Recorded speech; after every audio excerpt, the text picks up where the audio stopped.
Alright, hello everyone. जो भी live देख रहे हैं उनको भी और जो यूट्यूब पर देखेंगे उनको भी। तो ये जो है ये क्लास 2 है, लेक्चर 2 है। इससे पहले लेक्चर 1 अपन ऑलरेडी ले चुके हैं। जिस लेक्चर 1 के अंदर अपन ने क्या शुरू करा था, अपन ने आर एस शर्मा शुरू करी थी, एंशिएंट हिस्ट्री शुरू करी थी। कुछ भी डाउट्स हो लाइव में, अगर कुछ भी डाउट हो तो टेलीग्राम में लिख देना, है ना। और बाकी अगर किसी को जो है यूट्यूब के अंदर डाउट हो तो वहाँ पे नीचे कमेंट सेक्शन के अंदर लिख देना। चलो शुरू करते हैं। तो इससे पहले अपन ने सोर्सेस ऑफ हिस्ट्री वगैरह आर एस शर्मा शुरू करी थी। एंशिएंट हिस्ट्री किसके पर्सपेक्टिव में देख रहे हैं? लार्जली यूपीएससी और रिलेटेड जो C D S C S C वगैरह एनडीए वगैरह के एग्जाम्स हैं उनके पर्सपेक्टिव में देख रहे हैं। कुछ जो आउटर लाइनिंग्स हैं वो आउटर लाइनिंग्स आपको बाकी वनडे एग्जाम्स के अंदर भी काम आएगी। अब देखते हैं यूनिट 1 जो अपन ने देखा। यूनिट 1 क्या देखा? सोर्सेस ऑफ हिस्ट्री देखा। सबसे पहले एक बेसिक रिकैप करेंगे, क्विक रिकैप, उसके बाद में फिर अपन आगे चलेंगे। ठीक है, तो सबसे पहले अपन ने क्या देखा? सोर्सेस ऑफ हिस्ट्री देखा। ये सब अपन ने पढ़ लिया था। जिस सोर्सेस ऑफ हिस्ट्री के अंदर अपन ने क्या पढ़ा कि दो तरीके के सोर्सेज होते हैं, archaeological sources, literary sources. Archaeological sources के अंदर अपन ने कॉइन्स के और इंस्क्रिप्शंस के बारे में देखा। और कॉइन्स और इंस्क्रिप्शंस के अलावा यहाँ पे अपन ने एक टाइमलाइन भी समझी थी, जिस टाइमलाइन के अंदर सबसे पहले पेलियोलिथिक, मीजोलिथिक, नियोलिथिक एरास को देखा। इसके बाद में अपन ने चाल्कोलिथिक पीरियड को देखा। चाल्कोलिथिक पीरियड के साथ में एक कंटेम्प्रेरी पीरियड को देखा जो कि आईवीसी था। तो चाल्कोलिथिक, आईवीसी एंड चाल्कोलिथिक, ठीक है, इस एरिया को देखा। उसके अलावा अपन ने बाद में देखा कि भाई अपन वैदिक पीरियड को समझेंगे। वैदिक पीरियड के अंदर अर्ली वैदिक एंड लेटर वैदिक देखेंगे। अभी जो है सोर्सेज को आगे कंटिन्यू करने वाले हैं, जिसके अंदर अपन ने पहले कौन से सोर्सेज नहीं लिए हैं। तो देखो, आर्कियोलॉजिकल सोर्सेज ले लिए हैं। कौन से सोर्सेज? लिटरेरी सोर्सेज अभी तक नहीं लिए, तो लिटरेरी सोर्सेज इस वीडियो के अंदर अपन लेंगे। लिटरेरी सोर्सेज के अलावा अर्ली वैदिक पीरियड को भी डील करेंगे। ठीक है, शुरू कर देंगे उसको भी। लेटर वैदिक पीरियड, लेटर वैदिक पीरियड के बाद अपन ने समझा कि भाई महाजनपद आएंगे, मगध आएगा, ठीक है, उसी के अंदर। उसके अलावा नंदा, मौर्य, ये सब उसके अंदर आएंगे। फिर अपन ने देखा कि फिर मगध के ये महाजनपद और मगध और मौर्य वगैरह के बाद में क्या आएगा? पोस्ट मौर्याज आएंगे। पोस्ट मौर्याज के बाद में जो पोस्ट मौर्य के अंदर भी जो अलग अलग डिफरेंट रूलर्स हैं, ठीक है, जो यहाँ के खुद के ही रूलर्स होंगे और जो बाहर के रूलर्स होंगे, है ना, उन सबको देखेंगे। फिर अपन गुप्तास पे चले जाएंगे। गुप्तास के बाद में अपन हर्षवर्धन को देखेंगे। हर्षवर्धन के बाद में जो बाकी के राष्ट्रकूटास, पालास, गुर्जर प्रतिहारास, चोला, चेरा, पांड्यास, इन सबको देखेंगे, है ना। फिर बाद में मिडिवल शुरू हो जाएगा। मिडिवल को बाद में अलग से डील करेंगे। ठीक है, सोर्सेज मैंने आपको बता दिए थे। एनसीईआरटी आपको रेफर कर सकते हो, 6 क्लास की एनसीईआरटी भी रेफर कर सकते हो। 6 क्लास की एनसीईआरटी अगर आपके पास टाइम वगैरह कम है, आप नहीं रेफर करना चाहते तो कोई बहुत बड़ा इशू नहीं है। ओल्ड एनसीईआरटी अपन देख रहे हैं। ओल्ड एनसीईआरटी कौन सी? आर एस शर्मा की ओल्ड एनसीईआरटी। अगर आपके पास इसकी ऑक्सफोर्ड पब्लिकेशन है तो वो भी जो है चल जाएगी, सेम ही बुक है। अगर इसके अलावा कोई और बुक है, जैसे तमिलनाडु की बुक है या कोई और कोई भी डिफरेंट बुक है, तो उसे पढ़ लें। लार्जली कंटेंट सेम ही होता है। ठीक है, ज़्यादा से ज़्यादा ये होगा कि जैसे पहले मैंने अर्ली वैदिक पढ़ा दिया, उन्होंने पहले, मतलब ऐसा तो वैसे नहीं, बट मान लो अर्ली वैदिक के अंदर पहले मैंने पॉलिटी पढ़ा दी, ठीक है, उन्होंने पहले इकोनॉमी पढ़ा दी, बस इतना सा होगा, बहुत ज़्यादा डिफरेंस नहीं होगा, है ना। लार्जली चीज़ें सेम होती, जो भी बुक पढ़ रहे हैं उन्हें पढ़ सकते हैं। ठीक है, आर्कियोलॉजिकल यहाँ पे लिटरेरी सोर्सेज के अंदर अपन देखेंगे रिलीजियस को, सेकुलर को। कुछ भी डाउट हो, अगर ये फोटो वगैरह क्लियर नहीं हो तो वैसे अभी अभी जो मैं लेक्चर लूँगा आगे अर्ली वैदिक वगैरह, उनकी तो मैंने फ़ोटो अपलोड कर दी है। अगर ये क्लियर नहीं हो तो बोल देना, मैं वापस ग्रुप के अंदर अपलोड कर दूंगा। जूम इन वगैरह करना हो, कुछ भी इशू हो तो वहाँ पर लिख देना। म्यूट मैंने कर रखा है, अभी सबको म्यूट कर रखा है, म्यूट ऑल कर रखा है। ठीक है, और बाकी मैं बीच बीच में देखता रहूँगा।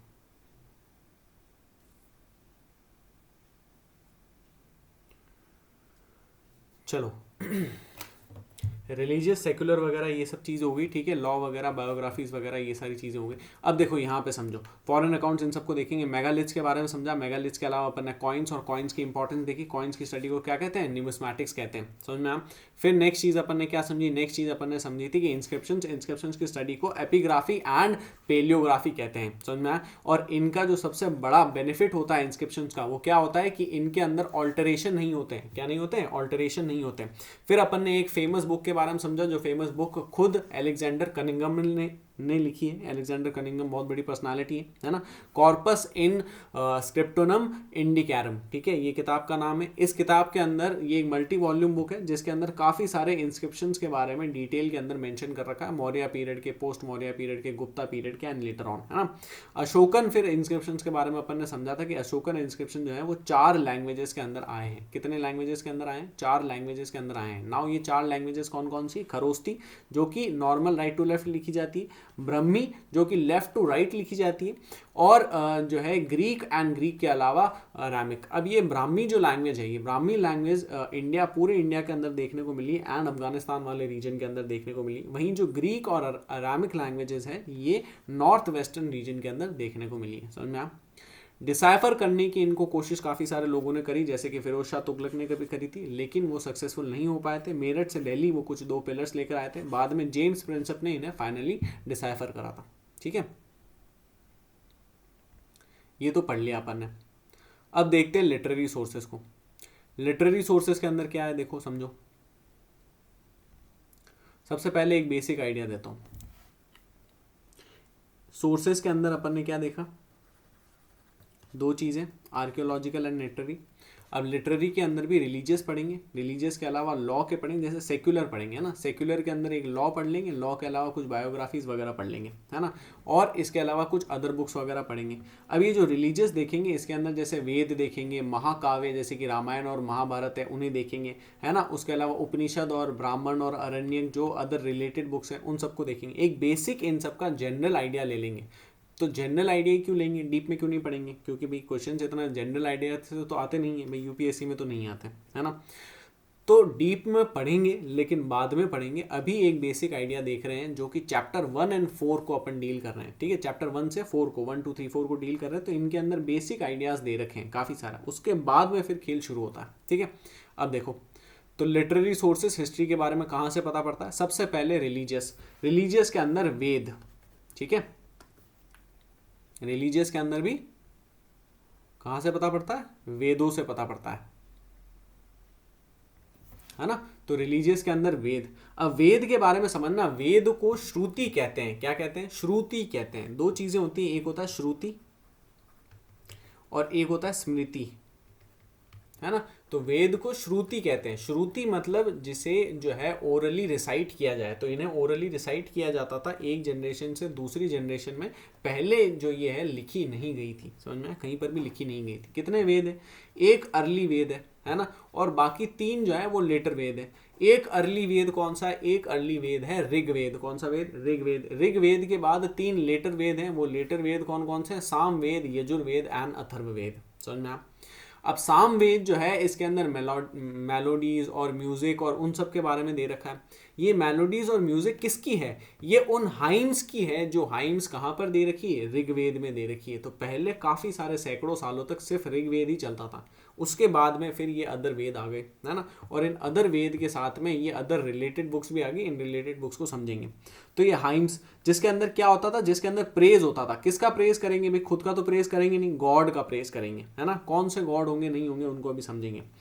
फिर अब यहाँ पे टोटल कितनी हाइम्स है ऋग्वेद के अंदर, ये इंपॉर्टेंट हो जाता है। टोटल 1028 हाइम्स है, 1028 हाइम्स है। इसको ऐसे आप याद कर सकते हो कि 1024 + 4। 1024 क्या होता है, बाइट्स होती है ना। तो बाइट्स होती है जगह जगह 1024 अपन bytes, gigabytes, megabytes, इन सबको 1024 में लगते हैं है ना।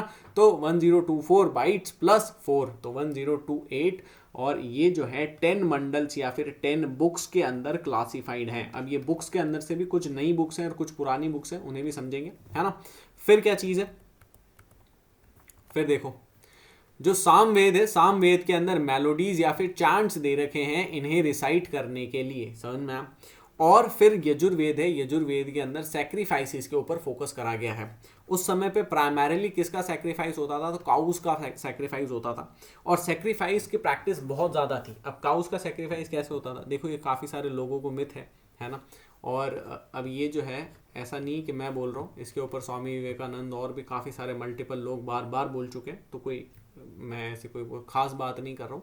ठीक है, एक बेसिक आइडिया है, क्या है कि वेदों के टाइम पे है ना, वेद के टाइम पे क्या होता था, काउस का सैक्रिफाइस होता था। और ये काउस का सैक्रिफाइस किसको किया जाता था, जो प्रीस्टली क्लास होती थी, ठीक है, या फिर कोई बहुत ज़्यादा खास जो लोग होते थे तो वो आते थे, तब भी किया जाता था। और कुछ अलग अलग ओकेजन होते थे, मल्टीपल अलग अलग ओकेजन होते थे, तब भी किया जाता था। फिर क्या करते थे, सैक्रिफाइस करके इन्हें दफनाते तो होंगे नहीं, सैक्रिफाइस करके इन्हें खाते थे, समझ में आया। ठीक है, तो बीफ अपन खाया करते थे। अब बीफ खाया करते थे तो यहाँ से ये बात आ जाती है कि भाई ओ ये कैसी बात कर दी है, ब्लास्फेमी है, ये है वो है। देखो प्रैक्टिकल समझो, फालतू की बातों में कोई इंटरेस्ट वो कोई मतलब नहीं है। ठीक है, प्रैक्टिकल रेशनल होके समझो। तो यहाँ पे बीफ को क्यों खाया जा रहा है और बीफ को क्यों सेक्रीफाइस किया जा रहा है इसे समझो। वहाँ पे खाने के लिए एग्रीकल्चर नहीं है, उस समय पे एग्रीकल्चर है क्या? नहीं है। एग्रीकल्चर हो सकता था क्या? हाँ, लेकिन करते थे क्या? नहीं करते थे। क्यों? क्योंकि नोमैडिक्स थे। उसे समझेंगे अभी, समझ में आया? ठीक है, उसे अभी समझेंगे। इससे पहले वहाँ पे एग्रीकल्चर क्या है? नहीं है। ठीक है,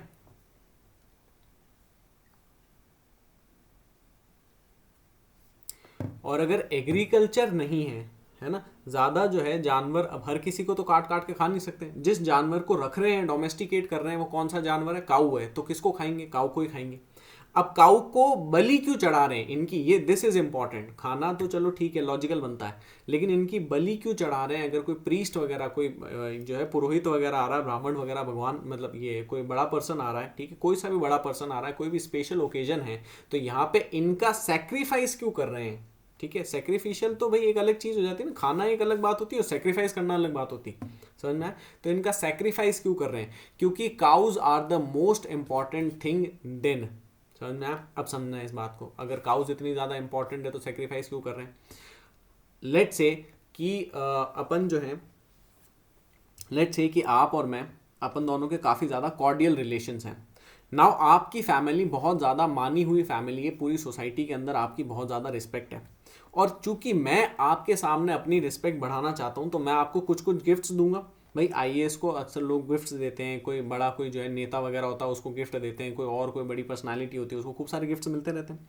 अब ऐसे ही गिफ्ट्स के अंदर अपन क्या देते हैं? वॉचेस देते हैं, वॉचेस के अलावा फ़ोन देते हैं। भाई बड़े गिफ्ट्स की बात हो रही है बड़े पर्सन को, ऐसा तो है नहीं इसको पेन देंगे, किताब देंगे, ऐसा तो नहीं है। बड़े गिफ्ट देंगे, वॉचेस देंगे, फ़ोन देंगे, सोने की चेन देंगे, है ना, गोल्ड की चेन देंगे, गोल्ड के ऊपर समझना, गोल्ड की चेन देंगे, गोल्ड की रिंग देंगे, गोल्ड का कुछ कुछ कुछ कुछ चीज़ें देंगे, मोटे मोटे जो है एक मिठाई के डब्बे के अंदर नोट फुल भर के दे देंगे, है ना। और उस नोट के कितनी वैल्यू है भाई? उस नोट की वैल्यू उस गोल्ड के बराबर ही तो है, समझ में आ रहा? उस नोट की वैल्यू उस गोल्ड के बराबर ही है। शादी होती है तो क्या होता है? शादी होती है तो जो दूल्हा होता है, दुल्हन होता है, उसको सोना चढ़ाते हैं, है ना, सोना चढ़ाते हैं।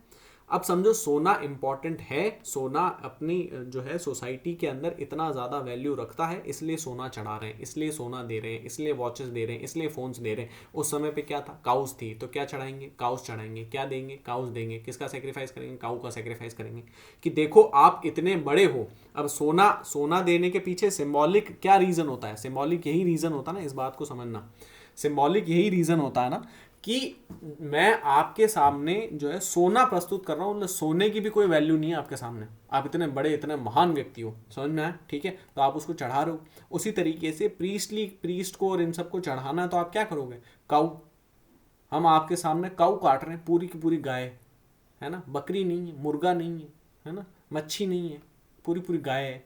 उस पूरी पूरी गाय को काट रहे हैं, किसके सामने? आपके सामने। किसके लिए? आपके लिए। क्यों? क्योंकि आप इतने महान हैं, आपके सामने काऊ भी कुछ नहीं है, समझ में? काऊ उस समय सब कुछ हुआ करती थी, काऊ को ही काट दिया तो काऊ भी आपके सामने कुछ नहीं, समझ में आया? ठीक है, फिर उसको काट के क्या करेंगे? बीफ वगैरह खाएंगे, क्योंकि वेस्ट नहीं करेंगे भाई, दिमाग की बात है, इकोनॉमी छोटी है, वेस्ट नहीं करेंगे उसको, समझ में आया? तो ये बीफ की कहानी होगी। फिर क्या है?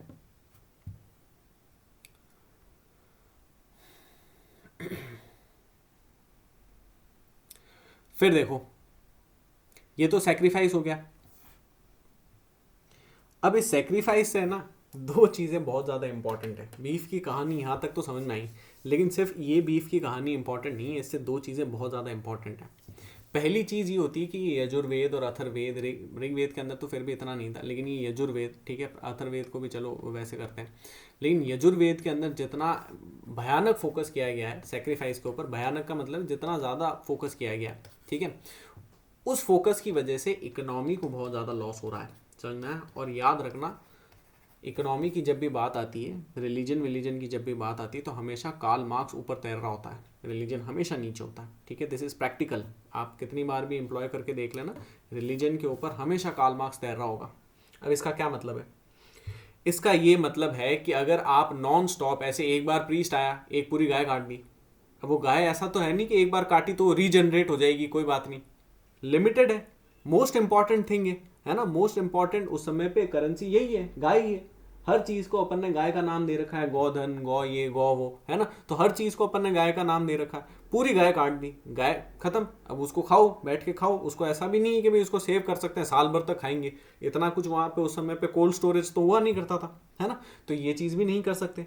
तो अब क्या करेंगे, इतने ज़्यादा सेक्रीफाइसेस की वजह से इकोनॉमी को बहुत ज़्यादा नुकसान होगा, हैवी लॉसेस होंगे। यहाँ पे समझना, अगर इकोनॉमी को इतना ज़्यादा नुकसान होगा तो हमेशा कार्ल मार्क्स ऊपर आएगा और इकोनॉमी जो है वो रिलीजन को पीछे कर देगी। और रिलीजन कैसे पीछे होगा, अब दो चीज़ें होंगी। एक तो ये जो यजुर्वेद है, इस यजुर्वेद की इंपॉर्टेंस को नेग्लेक्ट किया जाएगा, इसे कम किया जाएगा, और सेक्रीफाइसेस से, सेक्रीफिशियल इकोनॉमी, सेक्रीफिशियल ये कहीं ना कहीं प्रैक्टिसेस से अपन दूसरी प्रैक्टिसेस के अंदर जाएंगे जो कि भक्ति की प्रैक्टिसेस होंगी। समझ में आया? एक तो ये चीज़ होगी।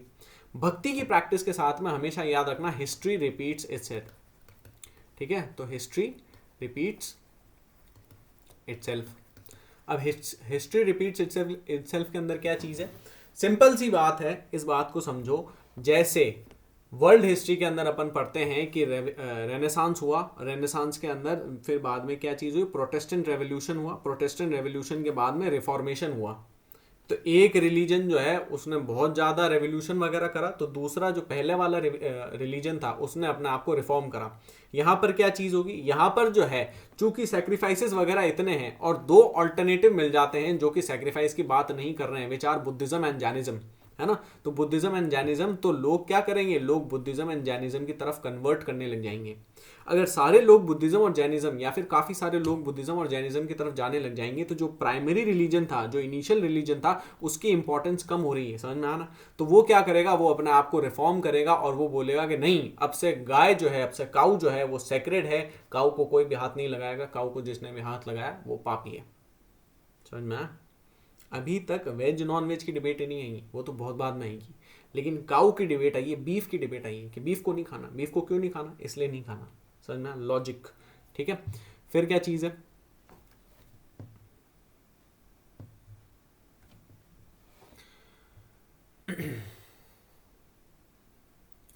नेक्स्ट चीज देखो,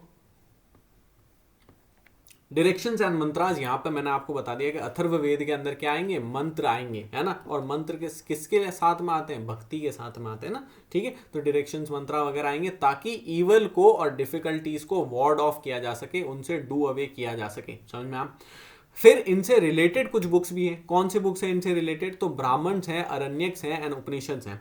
अब जो ब्राह्मण्स, अरण्यक, उपनिषद वगैरह, ये जितनी भी सारी की सारी बुक्स हैं, ये सारी की सारी बुक्स 1000 से लेकर के 500 BC तक लिखी गई है। बेसिक आपको आइडिया मुझे लगता है होगा, जिसके अंदर जीरो के ऊपर क्या आता है, जीरो के ऊपर कुछ भी नहीं आता है। इससे पहले उल्टे चलते हैं, इसके बाद सीधे चलते हैं। इसके बाद AD आता है, एनो डोमिनी, इससे पहले BC आता है या फिर BCE आता है। समझ में, बिफोर क्राइस्ट।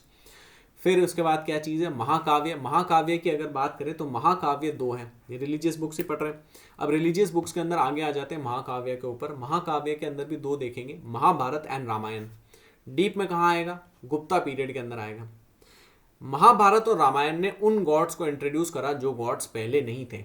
समझ में आया, जिनके बारे में पहले कहीं पर भी मेंशन नहीं था। इनके पीछे क्या रीजन था, पॉलिटिकल रीजन था, क्या रीजन था, उस समय पे समझेंगे, है ना। कब लिखा गया, तो जो महाभारत है 10th BC से लेकर के 4th AD तक इसे लिखा गया। इतना लंबा कैसे लिखा गया, क्योंकि इसके टोटल 4 वर्जन हुए जिसके अंदर कंटिन्यूअस एडिशंस होते रहे।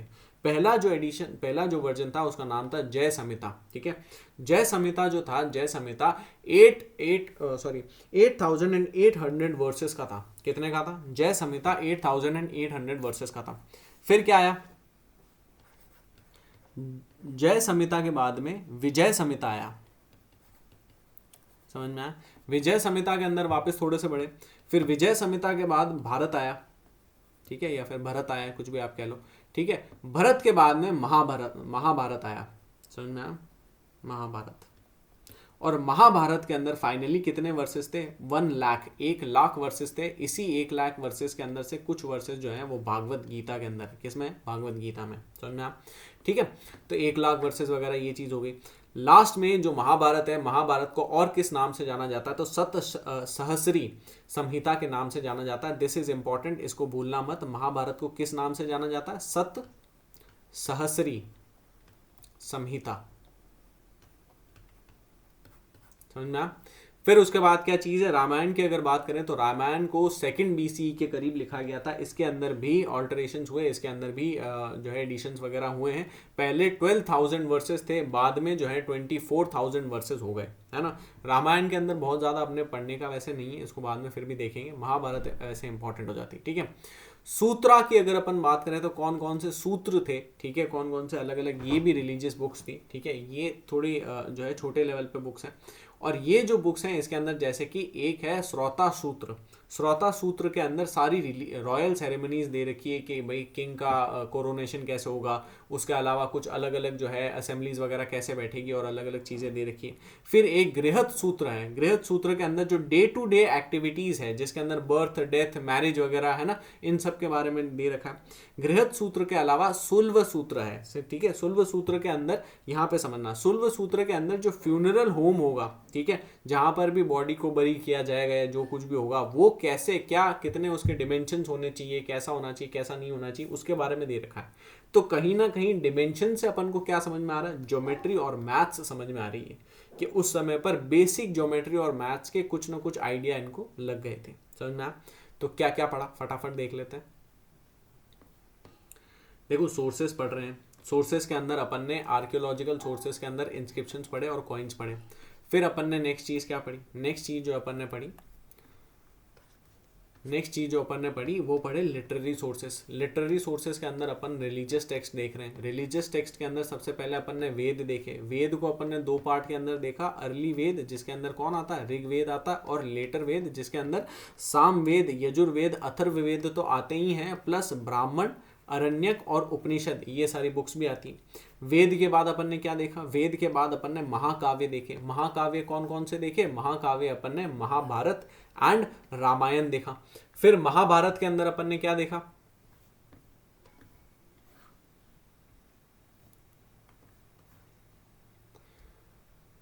फिर चलो महाभारत के अंदर अपन ने क्या देखा, महाभारत के अंदर अपन ने देखा कि ये जो है पहले इसका नाम जय संहिता था, जय संहिता से इसका नाम फिर बाद में जो है महाभारत हो गया।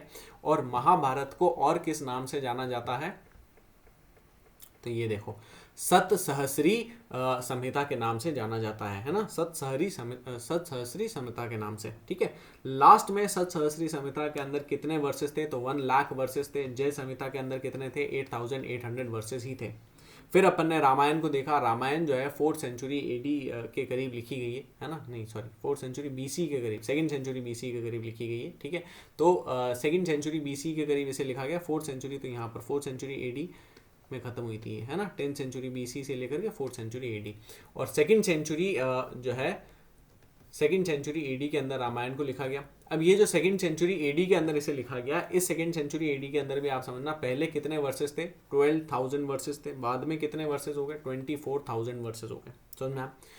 इन महाकाव्य के अलावा अपन ने और कौन सी रिलीजियस टेक्स्ट बुक्स देखी, तो रिलीजियस टेक्स्ट बुक्स अपन ने कुछ सूत्रास देखे। कौन से देखे, सूत्रा देखे। सूत्र अपन ने कितने देखे, टोटल 3 सूत्र देखे, है ना। इनके अलावा भी क्या सूत्र होते हैं, हाँ इनके अलावा भी सूत्र होते हैं, लेकिन अभी उनको डील नहीं करेंगे, है ना। तो कौन कौन से सूत्र अपन ने देखे, एक तो गृहस्थ सूत्र देखा, ठीक है, गृहस्थ सूत्र। इस गृहस्थ सूत्र के अंदर अपन ने क्या देखा, इसके अंदर अपन ने देखा कि जो डे टू डे लाइफ और उससे रिलेटेड जो भी एक्टिविटीज, बर्थ, मैरिज वगैरह वो सब है, उनके बारे में। इस गृहस्थ सूत्र के अलावा अपन ने जो है बेसिक मेजरमेंट का भी एक सूत्र देखा, जिसके अंदर जिसमें एक बेसिक जो है मैथ्स और ज्योमेट्री का कहीं ना कहीं बेसिक आइडिया दिया गया, समझ में आया, ज्योमेट्री का आइडिया दिया गया। इसके अलावा अपन ने क्या देखा, इसके अलावा अपन ने एक सूत्र देखा जिसके अंदर जो है जो रॉयल सेरेमनीज हैं, ठीक है, उनके बारे में दे रखा है ना, रॉयल सेरेमनीज के बारे में दे रखा है, जो भी रॉयल सेरेमनीज होगी अलग अलग उनके बारे में। तो ये देखो श्रोता सूत्र हो गया, गृहस्थ सूत्र हो गया और सुलवा सूत्र हो गया, समझ में आया, ठीक है, ये सारी चीजें हो गई। नेक्स्ट जो है कुछ बुद्धिस्ट टेक्स्ट आते हैं। तो बुद्धिस्ट टेक्स्ट जैसे कि सुत्त पिटक, विनय पिटक, अभिधम्म पिटक, है ना, ये सारे के सारे जो टेक्स्ट हैं पाली लैंग्वेज के अंदर लिखे गए हैं, इसको याद रखना। जो जैन टेक्स्ट हैं वो जैसे अगामाज वगैरह हो गए, ये सारे के सारे प्राकृत लैंग्वेज के अंदर लिखे गए हैं। तो बुद्धिस्ट किसके अंदर लिखे गए, पाली में, और जो जैन टेक्स्ट हैं वो किसके अंदर लिखे गए, प्राकृत में, समझ में।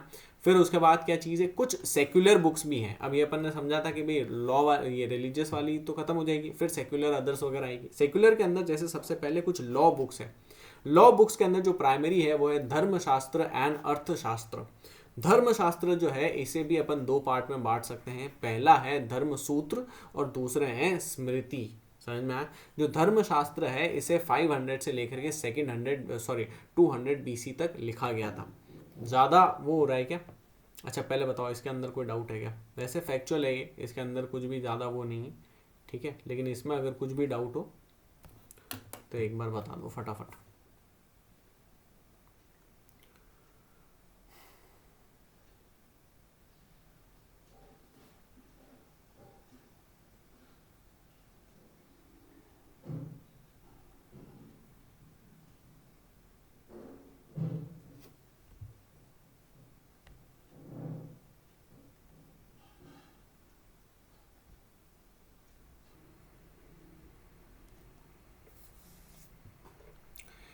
ठीक है, चलो तो लॉ बुक्स देख रहे थे। अब लॉ बुक्स के अंदर कौन कौन सी है? लॉ बुक्स के अंदर जैसे कि धर्मशास्त्र एंड अब अर्थशास्त्र। अर्थशास्त्र किसने लिखी थी भाई? कौटिल्य ने लिखी थी, है ना, सबको पता है। तो अर्थशास्त्र किसने लिखी थी? कौटिल्य ने लिखी थी। और अर्थशास्त्र के अंदर इन टोटल कितनी बुक्स है? इन टोटल 15 बुक्स हैं। कितनी बुक्स है? 15 बुक्स हैं। नाउ जो धर्मशास्त्र है, धर्मशास्त्र के अंदर भी अपन ने समझा कि एक तो धर्मसूत्र है और एक स्मृति है। अब धर्मसूत्र के अंदर भी ये जो है प्रॉपर्टी के ऊपर, ओनरशिप के ऊपर, सेल इनहेरिटेंस वगैरह के ऊपर बात करते हैं, तो करते होंगे, ठीक है, धर्म की और ये लॉ की किताब है ना। तो लॉ की किताब के अंदर ठीक है, किडनैपिंग हो गया, मर्डर हो गया, ये हो गया, वो हो गया, उन सब के ऊपर बात करते हैं, ओके फाइन। लेकिन प्रॉपर्टी इज इंपॉर्टेंट। समझ में आया? प्रॉपर्टी से समझ में आता है कि भाई अगर प्रॉपर्टी के ऊपर बात करते हैं और प्रॉपर्टी के रिगार्डिंग ओनरशिप के ऊपर बात करते हैं, सेलिंग इनहेरिटेंस वगैरह के ऊपर बात करते हैं, तो कहीं ना कहीं प्रॉपर्टी के अधिकार भी तो रहे होंगे, राइट टू प्रॉपर्टी, ये वाली चीज़ रही होगी, तभी तो ये सारी बातें हो रही है। समझना, एक बेसिक राइट तो रहा होगा। क्योंकि अक्सर जो है ये डिबेट आती है, अक्सर जो है ये बात आती है कि property was not there with the people, तो property was there with whom? With the king. समझ में आया? ठीक है, कि प्रॉपर्टी, ज़मीन जितनी भी थी सारी की सारी राजा की थी। राजा जिस ज़मीन को चाहे जब चाहे वो उजाड़ सकता है, जब चाहे बना सकता है, ठीक है। लेकिन अगर लोगों के पास ओनरशिप है, सेलिंग है, इनहेरिटेंस है, तो उसका यही मतलब है कि भाई एट लार्ज तो राजा के पास ही रही होगी, लेकिन उसके अंदर अब राजा ऐसा तो है नहीं कि भाई रोज ही उजाड़ रहा है, बना रहा है, बिगाड़ रहा है। समझ में आया? तो जो डे टू डे है उसके अंदर सेलिंग वगैरह ये सब चीज़ें हो सकती हैं। समझ में? इनहेरिटेंस वगैरह ये सब चीज़ें हो सकती हैं। अर्थशास्त्र के बारे में मैंने आपको बता दिया, कौटिल्य बाद में और डिटेल में इसके अंदर पढ़ेंगे। ड्रामा, कुछ ड्रामा बुक्स भी थी जैसे कि अभिजन्य शकुंतलम। अभिजन्य शकुंतलम से भी अपन को काफ़ी कुछ सीखने को मिला, ठीक है। अभिजन्य शकुंतलम किसने लिखी थी? कालिदास ने लिखी थी। किसने लिखी थी? कालिदास ने लिखी थी, है ना। अभिजन्य शकुंतलम के अलावा और क्या चीज़ है? इसके अलावा कुछ फॉरेन अकाउंट्स अपन को मिले हैं। फॉरेन अकाउंट्स जैसे कि मेगस्थनीज के, फाहियान के, हुंजियान के, उसके अलावा अल बिरूनी के, है ना, इब्न बतूता के। तो अल बिरूनी और इब्न बतूता तो वैसे मिडिवल इंडिया के हो जाते हैं, है ना, मिडिवल इंडिया के हो जाते हैं। लेकिन इसके अलावा भी कुछ एक अलग अलग जो ट्रैवलर्स वगैरह एंशिएंट इंडिया के अंदर भी आए हैं, उन सबको देखेंगे जगह जगह जब जब वो आएंगे। Foreign travellers are very very very important, extremely important है। अब जैसे यहाँ पे मेगस्थनीज की बात करें तो मेगस्थनीज कब आए थे? मेगस्थनीज जो चंद्रगुप्त मौर्य थे उनके टाइम पर आए थे। इन्होंने किताब लिखी थी, किताब का नाम था इंडिका। क्या नाम था? इंडिका। इंडिका के अंदर काफ़ी सारे एग्जैजरेशंस दे रखे हैं चंद्रगुप्त मौर्य के बारे में। लेकिन अब ये समझना, ठीक है, चंद्रगुप्त मौर्य कौन है? चंद्रगुप्त मौर्य ये फाउंडर होंगे मौर्यन डायनेस्टी के। इनके बाद में बिंदुसार आएंगे, बिंदुसार के बाद में अशोक आएंगे, है ना। तो ये जो चंद्रगुप्त मौर्य हैं और ये जो मेगस्थनीज हैं, इन्होंने जो बुक लिखी इंडिका, काफ़ी सारे एग्जैजरेशंस थे, लेकिन एक लार्जली सोसाइटी ये जो है बाय फार तक सोसाइटी कहाँ तक क्या है, कैसी है, उसके बारे में एक बेसिक आइडिया अपन को मिल जाता है। फाहियान की अगर बात करें, बुद्धिस्ट ट्रैवलर थे फाहियान एंड हुजांग, ठीक है, दोनों के दोनों जो है बुद्धिस्ट ट्रैवलर थे। फाहियान तो चंद्रगुप्ता के टाइम पर आए थे, चंद्रगुप्त मौर्य नहीं है बल्कि चंद्रगुप्ता है, गुप्ता डायनेस्टी के फाउंडर। समझ में आया? चंद्रगुप्त मौर्य किसके फाउंडर है? मौर्यन डायनेस्टी के फाउंडर है। गुप्ता जो है ये चंद्रगुप्ता जो है ये गुप्ता डायनेस्टी के फाउंडर हैं। ये 5th AD के अंदर आए थे। इन्होंने भी काफ़ी सारी बातें लिखी। 7th AD के अंदर हर्षवर्धन के टाइम पर हुनजांग आए थे, ठीक है, तो इन्होंने भी कुछ कुछ चीज़ें लिखी हैं। फिर कुछ बायोग्राफीज अपन को मिलती है, बायोग्राफीज जैसे अपन को मिलती है हर्ष चरित्र। तो हर्ष चरित्र किसने किसके ऊपर होगी बताओ? किंग हर्षवर्धन के ऊपर होगी, सिंपल सी बात है। बहुत जो है बहुत चक्रवर्ती में बहुत जो है प्रोमिनेंट किंग थे, है ना। उसके अलावा बाण भट्ट ने लिखी थी, ये बुक किसने लिखी थी? बाण भट्ट ने लिखी थी। देन एक शानदार अपन को मिली है, इसके बारे में यहाँ पे एनसीईआरटी में मेंशन कर रखा है, एक शानदार बायोग्राफी जिसका नाम है राजाता रंगनी। समझ में आया? ठीक है, राजत रंगनी। अब ये जो रजत रंगनी या राजत रंगनी जो किताब है, ये किताब द स्ट्रीम ऑफ किंग्स के तौर पे आप इसको इंग्लिश में समझ सकते हो, ठीक है, जिसके अंदर जितने भी किंग्स हुए कश्मीर के, है ना, कश्मीर के जो भी अलग अलग किंग्स हुए उन सब की बायोग्राफी का एक कंपाइल्ड वर्जन है ना। और ये कंपाइल्ड वर्जन किसने लिखा है? कल्हना ने लिखा है। किसने लिखा है? कल्हना ने लिखा है। तो क्या समझा अभी बताओ? रिलीजियस बुक्स देख ली, रिलीजियस बुक्स के अंदर वेद देख ली, वेद के बाद अपन ने जो है लेटर अर्ली वेद और लेटर वेद देख ली, इसके साथ में ब्राह्मण वगैरह ये सब के सब देख ली। फिर अपन ने महाकाव्य देख ली, महाकाव्य के अंदर अपन ने देखा फर्स्ट कौन सा था? जया था। कब लिखा गया ये महाकाव्य? अच्छा, महाभारत एंड रामायण ये दोनों थे, ठीक है। अब महाभारत की भी अगर बात करें तो कब लिखे गए ये? तो 10th सेंचुरी BC से लेकर के 4th सेंचुरी AD तक लिखे गए। फिर रामायण कब लिखी गई? 2nd सेंचुरी AD के अंदर लिखी गई। फिर रामायण के अंदर जो है पहले कितने वर्सेस थे? 12,000 थे, बाद में कितने हो गए? 24,000 हो गए। यहाँ पर पहले कितने थे? 8,800 थे, है ना, बाद में कितने हो गए? 1 लाख हो गए, है ना। उसके बाद में अपन ने क्या देखा? उसके बाद में अपन ने जो है कुछ सूत्रास देखे, है ना। सूत्रास अपन ने कितने देखे? सूत्रास अपन ने टोटल 3 देखे। 3 सूत्रा के अंदर जो है एक ने normal day to day domestic life के बारे में, एक में ये जो अपनी रॉयल सेरेमनीज़ हैं इनके बारे में, दूसरे में अपन को हिंट मिलते हैं मैथमेटिक्स के और ज्योमेट्री के। इन सूत्रास के अलावा, इनके अलावा अपन ने रिलीजियस टेक्स्ट के अंदर क्या देखा? इनके अलावा अपन ने बुद्धिस्ट टेक्स्ट देखे जो कि लार्जली किस में है? पाली में है। वहीं अपन ने जैन टेक्स्ट देखे जो कि लार्जली किस में है? प्राकृत में है। उसके अलावा अपन ने और कौन सी रिलीजियस बुक देखी? बस यही देखी ना, रिलीजियस तो यही देखी सारी की सारी, बस यही देखी।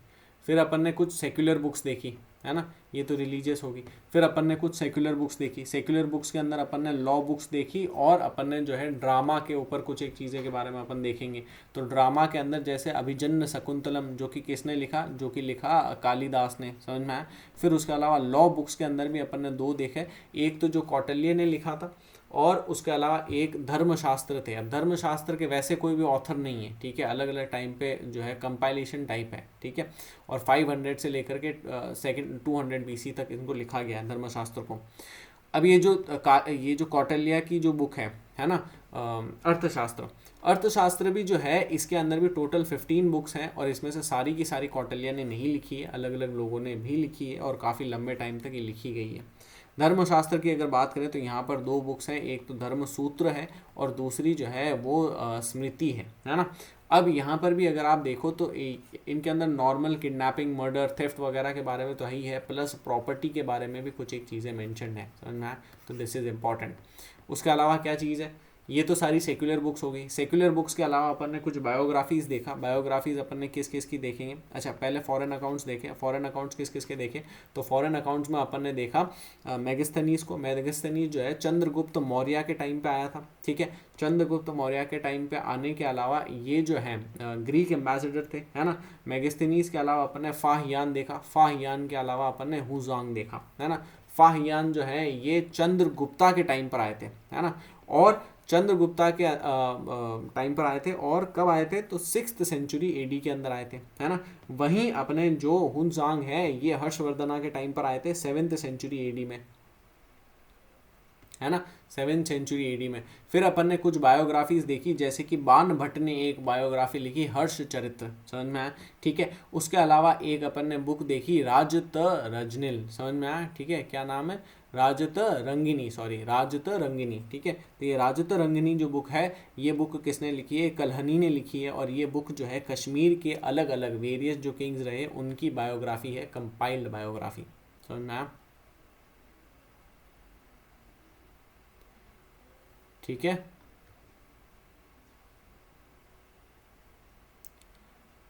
अब इसके अंदर कोई भी डाउट हो तो बताओ, अभी तक जो पढ़ा उसके अंदर अगर कोई डाउट हो तो बताओ, नहीं तो फिर आगे चलते हैं, वैदिक पीरियड वगैरह के ऊपर चलते हैं।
चलो भाई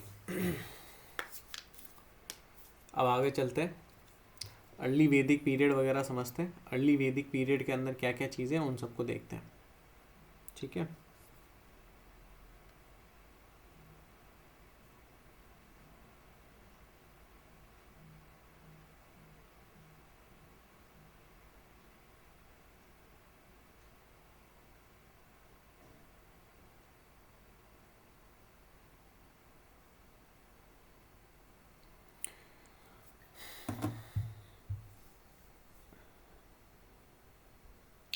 अर्ली वैदिक पीरियड, अर्ली वैदिक पीरियड की अगर बात करें, अर्ली वैदिक पीरियड की अगर बात करें तो यहाँ पे सिंपल सा क्वेश्चन आंसर टाइप का फॉर्मेट है ना। क्वेश्चंस पूछता हूँ, उनके कुछ कुछ आंसर देना, देखते हैं क्या है, अपने आप जान लेंगे कि भाई क्या चीज़ है क्या नहीं है।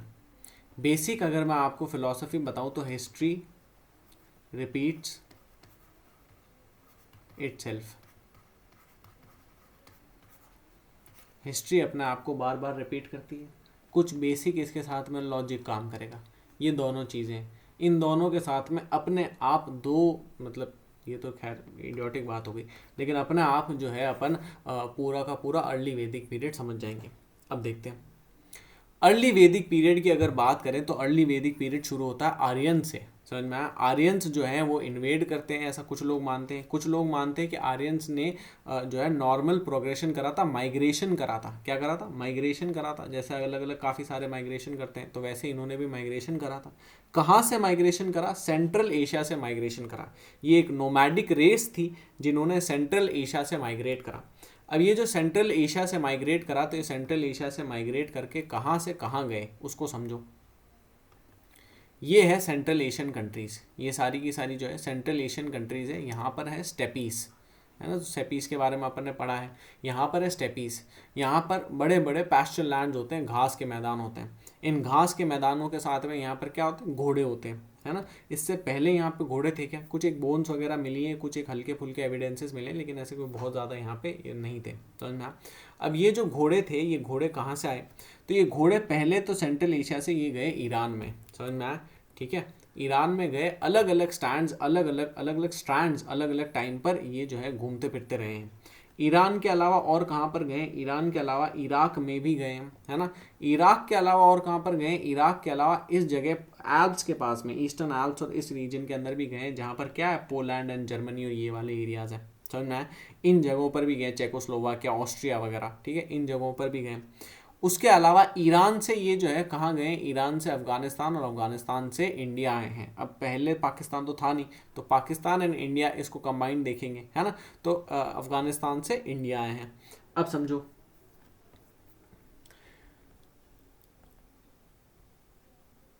अब समझो, सेंट्रल एशिया, सेंट्रल एशिया से अलग अलग स्ट्रैंड्स अलग अलग टाइम पर कहाँ कहाँ गए हैं? ईरान गए हैं, इराक गए हैं, एल्प्स गए हैं, अफगानिस्तान और इंडिया आए हैं, समझ में आया, ठीक है। अब देखते हैं नेचर क्या है। ये जो आर्यंस हैं, इनका नेचर क्या है, या फिर ये जो अर्ली वैदिक पीरियड के जो पीपल हैं, इनका नेचर क्या है? तो primitive, pastoral and tribal, PPT प्रकार के लोग हैं। किस प्रकार के लोग हैं? पीपीटी प्रकार के लोग हैं। प्रिमिटिव हैं, पेस्टोरल हैं एंड ट्राइबल हैं, समझ में आया। इन पीपीटी प्रकार के लोगों के अलावा और यहाँ पे क्या चीज़ है? अब इसके अर्ली वैदिक पीरियड क्यों कहा जाता है? क्वेश्चन, फर्स्ट क्वेश्चन यहाँ से शुरू होता है। ये जो पीरियड है, इस पीरियड को अर्ली वैदिक पीरियड इसलिए कहा जाता है क्योंकि यहाँ पे एक बुक आई थी, उसका नाम था ऋग्वेद। क्या नाम था? ऋग्वेद। अभी मैंने आपको बताया ऋग्वेद के अंदर टोटल 10 बुक्स थी, 10 मंडल थे, समझ में आया। और इन 10 बुक्स को भी मैंने 2 पार्ट्स के अंदर क्लासीफाई करा था। उन 2 पार्ट्स का मतलब बताता हूँ। एक थी बुक्स 2 to 7 और एक थी बुक्स 1 to 10, 1 and 10। कभी भी बिना मतलब के तो अपन इन बुक्स को ऐसे ऐसे आगे पीछे क्लासिफाई करते नहीं, करेंगे नहीं, है ना। तो बुक्स 2 to 7 को ऐसे कहा जाता है कि बुक्स 2 to 7 जो है वो थोड़ी ओरिजिनल और पहले की है, अर्लियर है, समझ में आया। और बुक्स 1 and 2 जो है वो बाद में लेटर एडिशंस हैं, ठीक है, पहले नहीं थे, ठीक है। अब ऋग्वेद के साथ में एक बुक इंपॉर्टेंट है, अवेस्ता।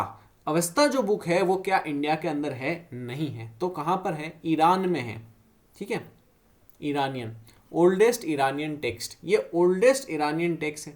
ये क्यों अर्ली वैदिक पीरियड के अंदर इंपॉर्टेंट होता है? ये इसलिए इंपॉर्टेंट होता है क्योंकि ये जो बुक है अवेस्ता, इस बुक के अंदर ऐसी काफ़ी सारी चीज़ें हैं जो कि आज की तारीख के अंदर, सॉरी, जो कि उस टाइम पर ऋग्वेद के अंदर जो है कॉमन है। जैसे कि काफ़ी सारे गॉड्स के नेम, तो गॉड्स के नेम कॉमन है। अब आप मुझे एक बात बताइए कि ऐसा क्यों होगा? तभी तो होगा ना जब ये लोग एक ही जगह से आएंगे, है ना, तभी तो ऐसा होगा। जैसे कि मदर और माता, या फिर माँ, या फिर मम्मी, इन सारे वर्ड्स के अंदर कितनी कॉमन जो है इफेक्ट है, समझ में आया? ठीक है, और ये इकलौता तो है नहीं, ऐसे खूब सारे। जैसे कि पापा जो है, पापा आपको पता होगा कि सिर्फ यही नहीं बोला जाता है, बल्कि मल्टीपल ऐसी यूरोपियन कंट्रीज भी है जहाँ पर पापा बोला जाता है, समझ में आया? ठीक है, जैसे यूक्रेन वगैरह ऐसी काफ़ी सारी कंट्रीज है वहाँ पर पापा बोला जाता है। ठीक है, जो यूएस वगैरह वहाँ पर पॉप्स बोला जाता है। ठीक है, पॉप्स या फिर पॉप, समझ में आया? ठीक है, तो वो चीज़ कहाँ से आ रही है, समझ में आया? ठीक है, तो ये कहीं ना कहीं ये सारी चीज़ें कॉमन है, काफ़ी सारे प्लांट्स के नेम कॉमन है, काफ़ी सारे एनिमल्स के नेम कॉमन है। तो अवस्था ये चीज़ होगी। अभी मैंने आपको बताया कि यहाँ पर जो है कुछ गॉड्स को पूजा जा रहा है। अब बताइए कि कौन से गॉड्स को पूजा जाएगा? सोसाइटी कैसी है? प्रिमिटिव है, पेस्टोरल है एंड ट्राइबल है, पीपीटी है। पीपीटी टाइप की सोसाइटी के अंदर अपन किस टाइप के गॉड को पूछेंगे? कुबेर को पूछेंगे क्या? नहीं पूछेंगे। कुबेर के अलावा अपन जो है गणेश को या फिर और अदर रिलेटेड गॉड्स को पूजेंगे क्या? नहीं पूजेंगे। किसे पूजेंगे? एनिमलिस्टिक रिलीजन होगा, समझ में आया? एनिमलिस्टिक रिलीजन जिसके भी सोशोलॉजी ऑप्शनल है, ठीक है, या फिर अदर जो एंथ्रोपोलॉजी वगैरह है, वो तो एनिमलिस्टिक रिलीजन को बहुत अच्छे से समझते ही होंगे। बाकी एनिमलिस्टिक रिलीजन के अंदर क्या होता है? जो स्पिरिट्स होती है, हवा होती है, अग्नि होती है ना, एनिमल्स होते हैं अलग अलग, उन्हें पूजा जाता है, समझ में आया? तो यहां पर भी उन्हें ही पूजा जाएगा। इन्हें क्यों पूजा जाएगा? क्योंकि आदमी इनसे डरता है। रिलीजन जो है, रिलीजन की अगर रूट कॉज की बात करें तो डर, फियर है। फियर कैसे है? आग है, लग जाएगी, समझ में, जल जाएंगे। ठीक है, आग अगर नहीं लगेगी तो जो है मर जाएंगे, ठंड में खाने को कुछ मिलेगा नहीं। उसके अलावा और क्या चीज़ है? उसके अलावा जो ये तो आग का हो गया, है ना। आग के अलावा जैसे यहाँ पे अब जो है अलग अलग लोग हैं जिनसे लड़ाई भिड़ाई होने वाली है। तो अगर लड़ाई भिड़ाई होने वाली है, स्ट्रेंथ नहीं मिलेगी तो काम कैसे चलेगा? तो स्ट्रेंथ की ज़रूरत है। स्ट्रेंथ के अलावा अपन को और क्या चीज़ चाहिए? बीच बीच में आंधी आती रहती है, आंधी आती है, सब कुछ उड़ा देती है। नॉर्मल झोपड़पट्टी के घर हैं वो भी उड़ जाते हैं, वो भी उड़ जाते हैं, कुछ भी बचता नहीं है रहने के लिए, कहाँ सोए? तो अपन को आंधी को या फिर हवा को पूजना पड़ेगा ताकि वो शांत रहे, अपने जो है फेवर में रहे, समझ में आया? ठीक है, तो ये कौन कौन से गॉड्स हो गए? इंद्र हो गए जो कि लड़ाई भिड़ाई करवा रहे हैं, अग्नि हो गए जो कि इन सब के अंदर जो है अपनी हेल्प कर रहे हैं, ठीक है, आग वगैरह के गॉड हो गए। वरुण हो गए जो कि किसके होंगे? हवा के गॉड हो जाएंगे। सिंपल सा लॉजिक है ना? ठीक है, ठीक है। नेक्स्ट चीज देखो, वेयर नाउ, ये जो लोग हैं ये कहाँ पर अपन को देखने को मिले? तो मूंजवंत से लेकर के हीमवंत के बीच में देखने को मिलेंगे, with multiple river references including सप्त सिंधु, अपना क्या नाम है, यमुना एंड गंगा, समझ में आया? ठीक है, अब सप्त सिंधु के अंदर कौन कौन सी रिवर्स है इसे समझते हैं। मूंजवंत क्या है और हिमवंत क्या है उसे समझते हैं। देखो, ये पूरा का पूरा जो है यहाँ पर, ये इंडिया की आपको बाउंड्री दिख रही होगी। इंडिया की बाउंड्री के अंदर ऊपर यहाँ पर आता है पामीर नॉट।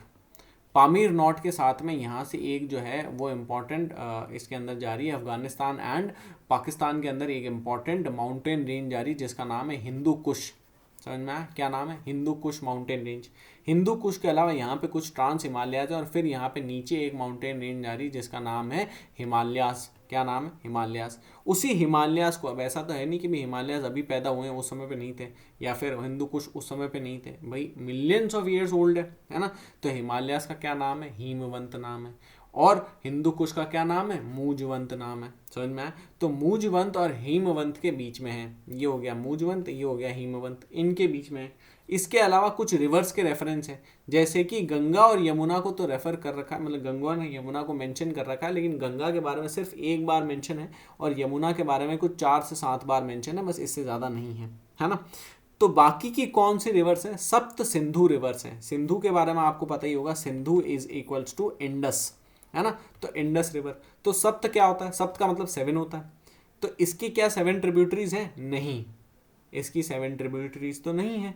इसकी प्राइमरी ट्रिब्यूटरीज कौन कौन सी, 7 ट्रिब्यूटरीज मतलब एक तो सिंधु हो गया और बाकी 6 ट्रिब्यूटरीज हो गई, तो 6 ट्रिब्यूटरीज तो है नहीं, 5 ट्रिब्यूटरीज है। पंजाब, पंजाब बोलते हैं ना, है ना, सप्त आप तो नहीं बोलते, ऐसा तो कुछ नहीं बोलते, पंजाब बोलते हैं। तो पंजाब बोलते तो कौन कौन सी ट्रिब्यूटरीज है, पहले ट्रिब्यूटरीज का नाम समझते हैं। इसकी ट्रिब्यूटरीज है झेलम, चेनाब, ब्यास, सॉरी रवि, ब्यास एंड सतलुज। समझ में आया, ये पांचों की पांचों इसकी ट्रिब्यूटरीज हैं। तो इन 5 ट्रिब्यूटरीज के अलावा एक रिवर और थी जिसका नाम था सरस्वती। ये रिवर जो है, ये रिवर अब नहीं है, प्रेजेंट नहीं है, ठीक है, उस समय पर हुआ करती थी। कहाँ हुआ करती थी, तो ये जो है यहाँ राजस्थान के अंदर हुआ करती थी। ये देखो सरस्वती और आगे क्वेश्चन मार्क डाल रखा और ऐसे डॉटेड लाइन के अंदर है कि शायद ये यहाँ कहीं रही होगी। इसके ऊपर अभी भी थियरीज हैं कि भाई थी कि नहीं थी और ख़त्म हो गई कि जो है कभी थी ही नहीं, ऐसे ही इनका मिथ था, जो भी था, ठीक है। तो वो सारी चीज़ें, सिंधु इधर आ गया। सिंधु के अलावा यहाँ पर अब ये जो पांचों की पांचों रिवर्स हैं, इन्हें तो अभी अपन बोलते हैं ब्यास, सतलुज, झेलम, चेनाब, है ना। उस समय पे तो इनका नाम था नहीं ये। तो उस समय पे इनका क्या नाम था, उन समय पे इनका नाम था वितस्त यानी कि झेलम, अस्किनी यानी कि चेनाब, पारूसनी यानी कि रवि, विपास यानी कि ब्यास और सुतद्री यानी कि अपने सतलुज। समझ में आया, तो ये सारी हो गई वितस्त, अस्किनी, अस्किनी के अलावा पारूसनी, विपास और सुतद्री, ठीक है। इनके अलावा और कौन सी रिवर है, तो सरस्वती रिवर है। ये सारी चीज हो गई, समझ में आया, ठीक है। फिर क्या चीज है, अब ये पार्ट समझ में आया।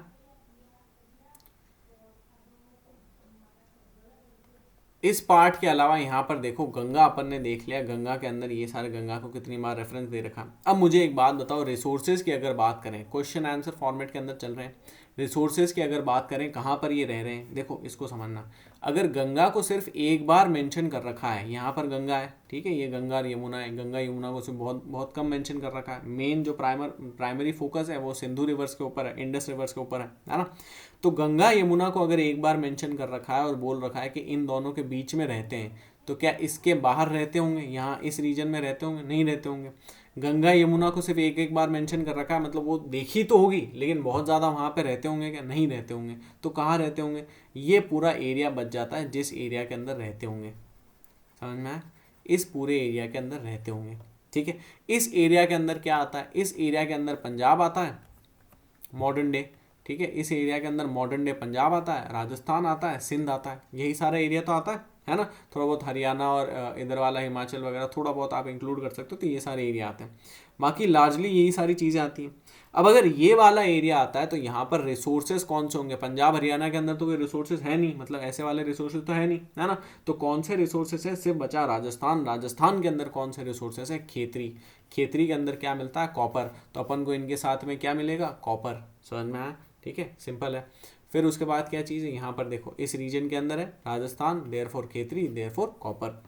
व्हेन एंड हाउ, अब कब है और क्यों है, ठीक है, या फिर कैसे हैं, ठीक है। तो देखो सॉरी 1500 BC से लेकर के फिर मल्टीपल आगे आगे जो है ये कंटिन्यूसली चलते रहे हैं। और ये जो है कंटिन्यूसली चलने का इनका ये मतलब है कि ये एक बार में एक साथ नहीं आए। ऐसा नहीं है कि भाई इन्वेजन एक बार हुआ या फिर माइग्रेशन वगैरह एक बार हुआ और ख़त्म हो गया, ऐसा नहीं है। तो कैसा है, तो जैसे कि पहले मिडिवल हिस्ट्री के अंदर क्या पढ़ रहे हैं, हिस्ट्री पढ़ रहे हैं, मिडिवल हिस्ट्री के अंदर भी आगे भी एक चीज़ होगी ना, ठीक है, फ्यूचर के अंदर एक चीज़ होगी और भी जो है अपन ने मॉडर्न हिस्ट्री के अंदर भी ऐसे मल्टीपल बार ऐसे काफ़ी सारे इंस्टेंसेस वगैरह देख चुके हैं। कंटेम्प्रेरी हिस्ट्री के अंदर अपन ऐसे इंस्टेंसेस देखते हैं कि क्या होता है, पहले स्लेव्स आते हैं, स्लेव्स के बाद में फिर दूसरे जो है तुगलक आते हैं, खलजी आते हैं, है ना, उसके बाद में फिर ये बाबर वगैरह ये सब आते हैं। तो ये सब रेगुलरली आते रहे हैं, ऐसा तो है नहीं ना। फिर बाबर वगैरह के बाद में भी ऐसा नहीं है कि भाई इस समय पर भी रुक गया था, उसके बाद भी जो है वहाँ से अहमद शाह अब्दाली वगैरह वो सारे लोग आ रहे थे। तो ऐसा तो है नहीं कि भाई एक बार ही आए ईरान और उस साइड से एक बार ही आए फिर रुक गए फिर नहीं आए, मल्टीपल बार अलग अलग लेयर्स जो है आती गई। अब क्या हुआ, जब बाबर आया तब क्या हुआ, तब जो है उन्होंने लड़े, किसके साथ लड़े, लोधी के साथ लड़े, इब्राहिम लोधी के साथ लड़े। तो पहले से जो आए थे कहाँ से, वहीं से, उनसे दूसरे जो बाद में आए थे कहाँ से, वहीं से वो लड़े और खुद की हेजेमनी बना ली। Same scenario, history repeats itself, same scenario पहले भी हुआ होगा। कुछ आर्यंस पहले फर्स्ट वेव के अंदर आए थे, तो वेव्स के अंदर आ रहे हैं, मल्टीपल अलग अलग वेव्स के अंदर आ रहे हैं। पहले कुछ वेव्स के अंदर आए थे, फिर क्या हुआ, फिर बाद में वहीं से दूसरे कुछ आर्यंस आए, फिर तीसरे कुछ आर्यंस आए, चौथे आर्यंस आए, ऐसे आर्यंस आते जा रहे हैं। अब अगर चौथे आर्यंस आते जाएंगे तो क्या यहाँ पर भी तो कुछ नॉर्मल सॉरी यहाँ पर भी तो कुछ इंडिजीनियस पीपल होंगे ना, यहाँ पर भी कुछ इंडिजीनियस पीपल होंगे। एक तो इन इंडिजीनियस पीपल के साथ में लड़ेंगे, दूसरा आपस में लड़ेंगे, समझ में आया? ठीक है, ऐसी ही चीज़ मॉडर्न इंडियन हिस्ट्री के अंदर हो रही है। एक है यूरोप, यूरोप के अंदर जो है फ्रांस है, अपना यूके है, ठीक है, उसके अलावा नीदरलैंड वगैरह है। तो यहाँ से डच आ रहे हैं, डच के अलावा फ्रेंच आ रहे हैं, फ्रेंच के अलावा इंग्लिश आ रहे हैं। ऐसा तो है नहीं सिर्फ यूरोप से एक बंदा आया फिर खुश हो गए, है ना, आते जा रहे हैं लोग। और अंदर भी लड़ रहे हैं, बाहर के टीपू सुल्तान हो गया, टीपू सुल्तान के अलावा अदर अदर जो है हैदर अली वगैरह, ये सारे के सारे रूलर्स हो गए, उन सब के साथ में भी लड़ रहे हैं। मीर कासिम वगैरह, उन सब के साथ में भी कुछ ना कुछ इनके चल रही है, ट्रेचरी वगैरह सिस्टम चल रहे हैं, समझ में आया? ठीक है, तो ये चीज़ है। तो व्हेन एंड हाउ कब आए, 1500 BC से शुरू हुए, कंटिन्यूसली आते रहे और वेव्स के अंदर आए हैं, समझ में आया? देयरफॉर अर्ली वंश जो थे उनका क्या नाम, उनको क्या बुलाते हैं अपन, अर्ली वंश को बुलाते हैं दासास या फिर दस्यूज, समझ में आया? अब ये जो दास और दस्यू हैं ये फिर बाद में लड़ते रहेंगे लेटर वंश के साथ में। लेटर वन का नाम होगा भारत, ठीक है, भारत या फिर भरत। अब ये जो भारत है, ये भारत बहुत ज़्यादा प्रोमिनेंट थे और इन्होंने मल्टीपल बार इन्हें हराया, और इन्हें हरा के ही फिर बाद में अब टर्म बन जाता है दास। दास का मतलब स्लेव, समझ में आया? दास का मतलब एक तरीके से स्लेव ही है, थोड़ा सा उसको बस जो है चेंज कर दिया, मॉडिफाई कर दिया है, समझ में आया? बट लार्जली स्लेव ही मतलब होता है ना, ठीक है। उसके बाद क्या है,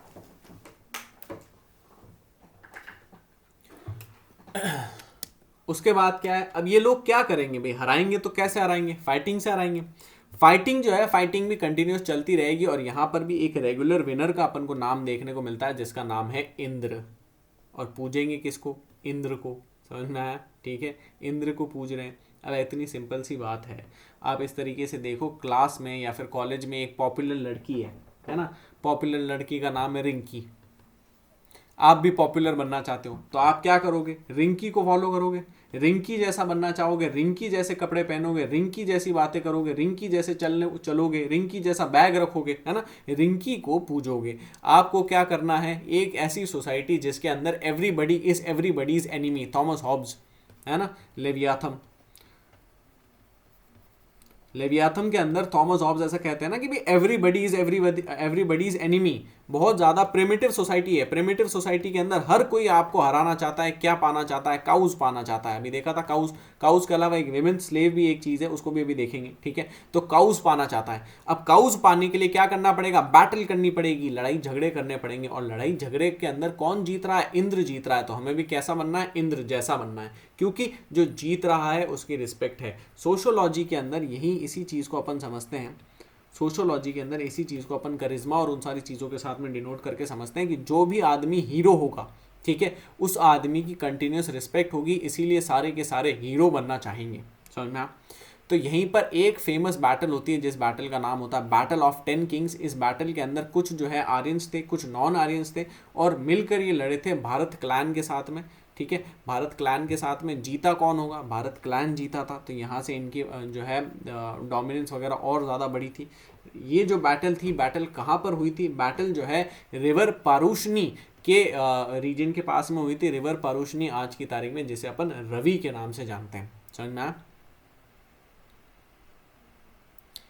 ठीक है, इसके अंदर कोई डाउट है क्या?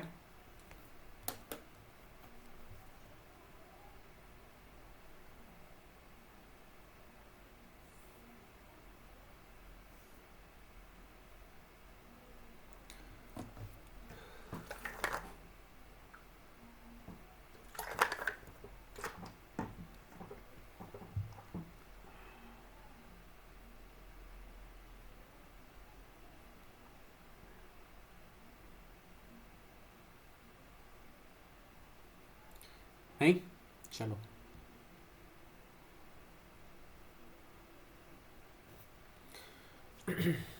पॉलिटी, नेक्स्ट चीज़ जो अर्ली वैदिक पीरियड है उसकी पॉलिटी समझेंगे। अच्छा ये यार यहाँ पे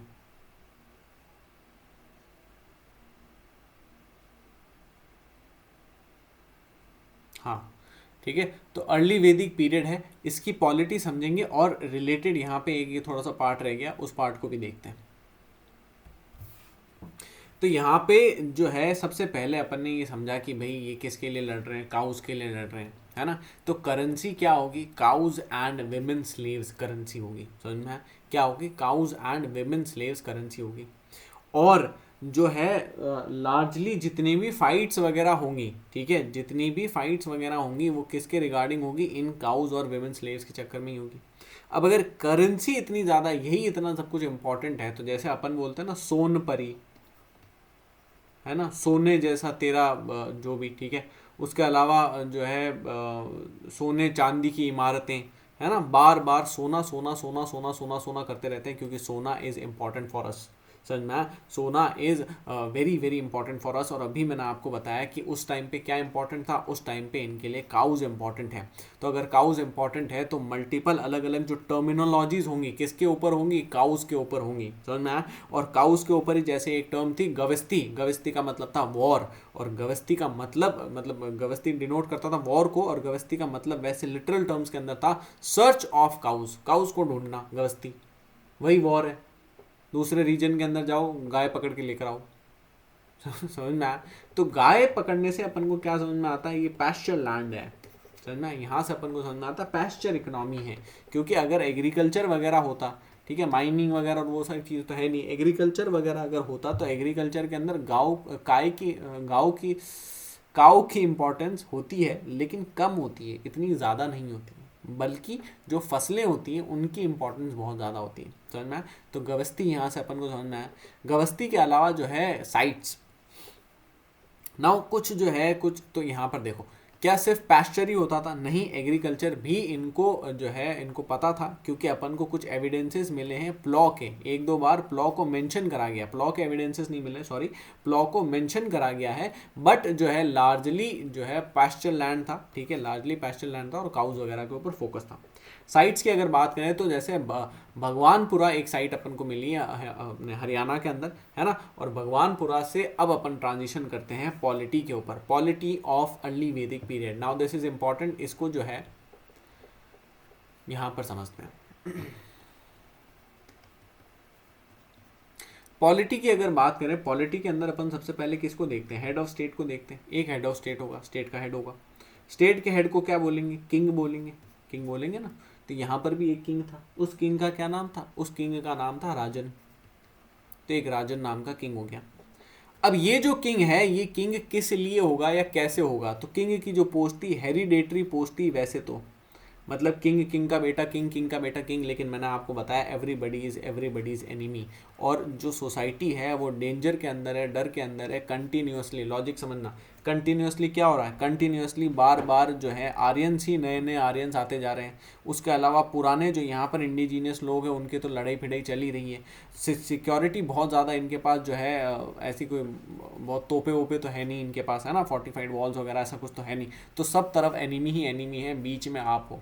अगर बीच में आप हो तो क्या आप किसी के भी ऊपर भरोसा कर लोगे, ऐसी ब्लाइंड फेथ कर लोगे? नहीं कर सकते हो। इसका क्या मतलब है, जैसे अभी का किंग तो मान लो बहुत एबल है, इनका जो बेटा है वो मान लो इतना एबल नहीं हो, वो मान लो कि भी बहुत भोला और मासूम और इस टाइप का रहा हो, है ना।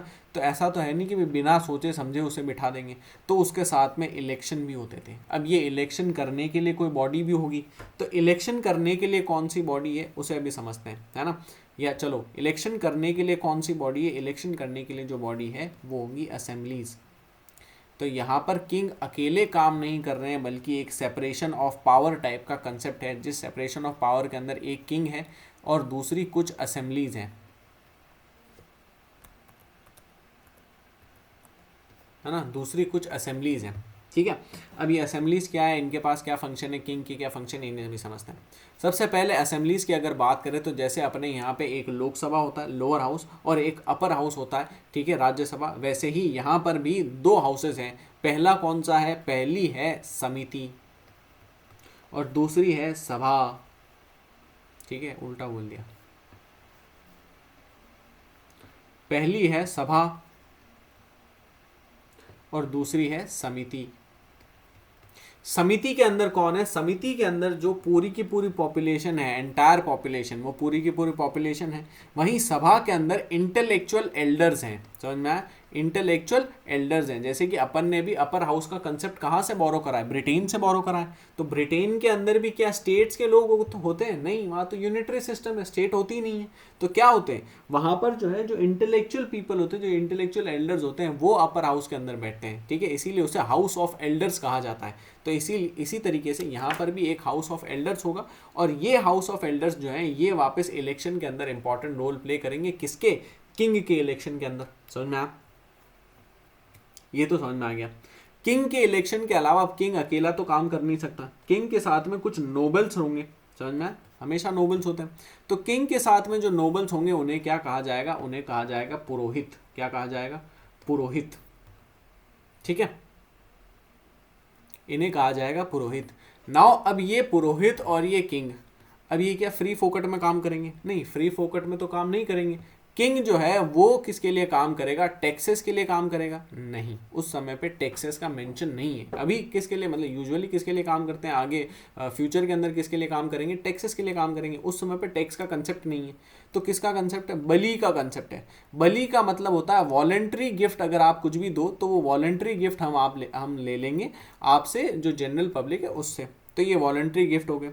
पुरोहित भी क्या ऐसे वॉलंटरी गिफ्ट के चक्कर में रहेंगे? क्योंकि पुरोहित तो लाइमलाइट में नहीं आ रहे। पुरोहित जैसा आप समझ लो कि भाई आज के आईएएस ऑफिसर, अब वो लाइमलाइट में नहीं आ रहे हैं। वो सोचेंगे भाई हमको भी गिफ्ट दो, तो गिफ्ट तो इतने नहीं मिल रहे। तो अगर गिफ्ट उनको नहीं मिल रहे हैं तो वो क्या लेंगे? वो लेंगे काउज एंड विमेन स्लेव्स। समझ में आया?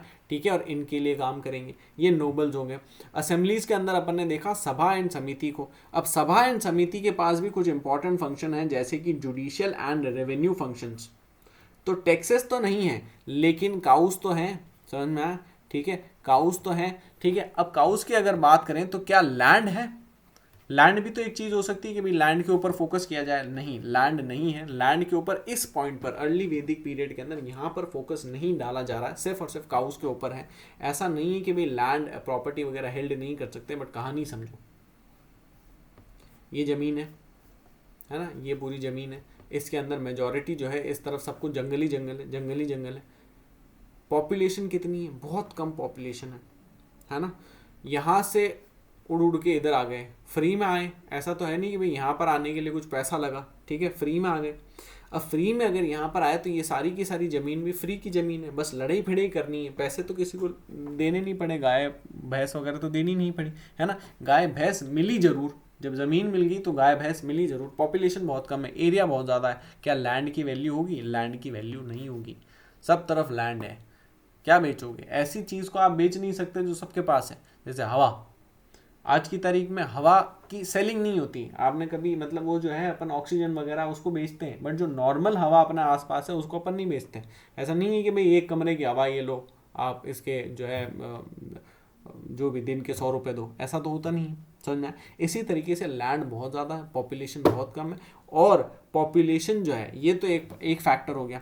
सेकंड फैक्टर ये है कि पॉपुलेशन जो है माइग्रेटिंग पॉपुलेशन है, अचानक से अपना नेचर बदल नहीं देगी। माइग्रेटिंग पॉपुलेशन एक जगह से दूसरी जगह घूमती फिर रही है। पेस्चर हैं, नोमैड्स हैं। तो अगर पेस्चर नोमैड्स हैं, पहले यहाँ पर होंगे, फिर यहाँ पर होंगे, फिर यहाँ पर होंगे, फिर यहाँ पर होंगे, फिर यहाँ पर होंगे, फिर यहाँ पर होंगे, कितना लैंड खरीदेंगे? एग्रीकल्चर तो है नहीं, मैंने आपको बताया। जब एग्रीकल्चर आता है तब सीडेंट्री लिविंग आती है, तब वहाँ पर रहना होता है। समझ में आया? लेकिन चूंकि एग्रीकल्चर नहीं है, सीडेंट्री लिविंग नहीं है, वहाँ पर रहना नहीं है, पेस्चर लैंड्स हैं, नोमैडिक हर्डर्स हैं, एक जगह से दूसरी जगह पेस्चर लैंड के चक्कर में घूमना है, ठीक है, गाय के चारे के चक्कर में घूमना है, तो लैंड की कोई भी वैल्यू नहीं है। इसीलिए लैंड की बाइंग सेलिंग का कंसेप्ट यहाँ पर नहीं है। सभा एंड समिति के पास कुछ जुडिशियल एंड रेवेन्यू फंक्शंस होते हैं। अब सभा एंड समिति के पास अगर जुडिशियल और रेवेन्यू फंक्शंस होंगे तो किंग के पास क्या होगा? किंग के पास होगा प्रोटेक्शन का फंक्शन। समझ में आया? किंग आपको प्रोटेक्ट करेगा, किससे? फॉरेन इन्वेजन से, फॉरेन लड़ाई झगड़ों से। और ये जो फॉरेन लड़ाई झगड़े होंगे किसके लिए होंगे? काउज एंड विमेन स्लेव्स के लिए होंगे। समझ में आया? काउज एंड विमेन स्लेव्स के लिए होंगे, क्योंकि यही करेंसी है ना। ठीक है, ये बेसिक आपको समझ में आ गया होगा। किंग मैंने आपको पूरा बता दिया, राजन वगैरह हेरिडेटरी इसके अंदर अपन ने देख लिया, लेकिन इलेक्टेड क्योंकि बेस्ड और स्किल्स का ध्यान रखना है, समझ में आया। एवरीबडी इज इन एनिमी, एकदम से किसी के ऊपर भरोसा नहीं कर सकते। Only family doesn't matter, society flux और चेंजेस की सिचुएशन के अंदर है।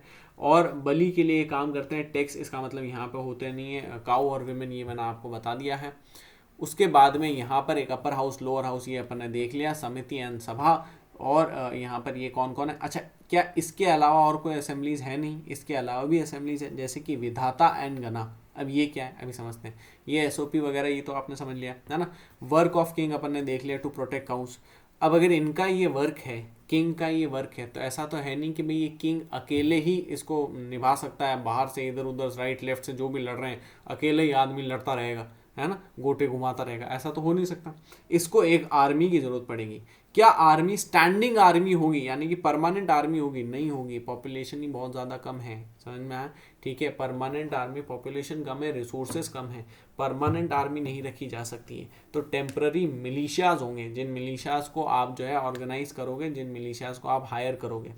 और इन मिलिशियाज के अंदर भी एक असेंबली बनेगी जिसे बोलेंगे गना, समझ में आया। इस असेंबली के अंदर कौन होगा? इस असेंबली के अंदर यहाँ के जनरल्स होंगे, जिन जनरल्स को अपन ग्रामणी बोलेंगे। क्या बोलेंगे? ग्रामणी बोलेंगे, समझ में आया। तो जो भी जनरल्स जो है पर्सन्स हैं जो कि गना असेंबली के अंदर हैं, उन्हें क्या कहेंगे? ग्रामणी कहेंगे। फिर एडमिनिस्ट्रेशन की अगर बात करें तो ये तो पॉलिटी यहाँ पे राजा और असेंबली और इन सबको देख लिया। क्या ग्राउंड लेवल पर भी एडमिनिस्ट्रेशन कुछ हो रहा है? बिल्कुल हो रहा है। व्रजपति जो है वो एडमिनिस्ट्रेशन कर रहे हैं, किसका? ऑफिसर ऑफ पैस्चर लैंड है, पैस्चर लैंड का एडमिनिस्ट्रेशन कर रहे हैं। मैंने आपको बताया कि फ्री लैंड है, एक जगह से दूसरी जगह मूव अराउंड कर रहे हैं। लेट्स से कि भाई अभी यहाँ पे इसकी एक पर्सन की गाय भैंस बकरियाँ वगैरह यहाँ पर जो है चल रही है, और वहीं पर जो है ए पर्सन यहाँ से उठ के चला जाता है और बोलता है कि नहीं यहाँ पर तो मैं चलूंगा, तो लड़ाई झगड़ा होगा। तो इस लड़ाई झगड़े के अंदर पीस और ऑर्डर मेंटेन करने के लिए एक पर्सन की जरूरत पड़ेगी। वो पर्सन कौन होगा? व्रजपति होगा। कौन होगा? व्रजपति होगा। और ये व्रजपति जो है ये ऑफिसर है पैस्चर लैंड का। किसका ऑफिसर है? पैस्चर लैंड का। समझ में आया? ये समझ में आया? ठीक है, ग्रामणी वगैरह ये सब चीज़ें हो गई, व्रजपति वगैरह हो गया। ठीक है, उसके अलावा विधाता एंड गणा ये अपन ने देख लिया। अदर सभा एंड समिति वगैरह हो गया। ठीक है, किंग नोबल्स वगैरह ये पूरी की पूरी स्टोरी फॉर्मेट के अंदर यहाँ पर अपन ने समझा है लॉजिक के साथ में। ठीक है, अगर इसके अंदर कुछ भी डाउट हो, ठीक है, पॉलिटी वाला जो ये पूरा टॉपिक है इसके अंदर अगर कुछ भी डाउट हो अर्ली वैदिक पीरियड का, तो मुझे बताना। और भी अगर आपके जो है अदर रिलेटेड टॉपिक्स हैं, अदर रिलेटेड कुछ भी डाउट्स वगैरह हैं तो भी बता दीजिए। ठीक है, वीडियो अगर अच्छा लगे तो वीडियो को लाइक करना ना भूलें, वीडियो अच्छा नहीं लगे डिसलाइक करें। कुछ भी आपके कमेंट्स हैं, क्वेश्चंस हैं, क्वेरीज हैं, फीडबैक हैं तो उन्हें कमेंट सेक्शन के अंदर लिखें। चैनल को सब्सक्राइब करें, ज़्यादा से ज़्यादा दोस्तों के साथ शेयर करें। अगर इस वीडियो को आप सेव करना चाहते हैं तो टेलीग्राम सेव्ड मैसेजेस के अंदर भी शेयर करके सेव कर सकते हैं। Thank you.